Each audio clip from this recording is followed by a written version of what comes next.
कराची में पाकिस्तान हिंदू काउंसिल की जानिब से 122 जोड़ों की इज्तिमाई शादी की तकरीब मुनक़िद की गई। अनम मशकूर की रिपोर्ट देखिए।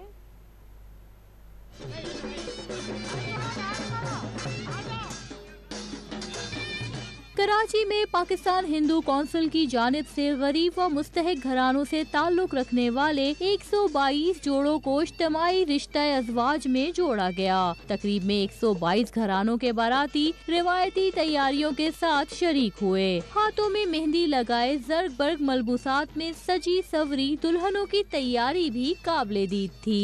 सुबह से मैं तैयार हो रही हूँ, कल मेरी मेहंदी लगी थी, मैं आज बहुत खुश हूँ। इज्तिमाई शादी में सर पर सेहरा सजाए बहुत से दूल्हों ने शादी के दिन दुल्हनों की तैयारी को भी मात दे दी। मंडप में बैठे बहुत से दूल्हे मेहंदी उपटन लगाए तलवार थामे दिखाई दिए। हाथ में मेहंदी भी होती है और चेहरे पे उपटन भी लगाया जाता है। ये हमारा दादा परदादों के टाइम से चला है, तो इस वजह से ये हमारी खास तैयारी होती है। 3 दिन मुझे उपटन लगा और कल मुझे मेहंदी लगी। इज्तिमाई शादी में शरीक खानदानों ने खूबसूरत लम्हात को मोबाइल फोन्स के कैमरों में महफूज किया।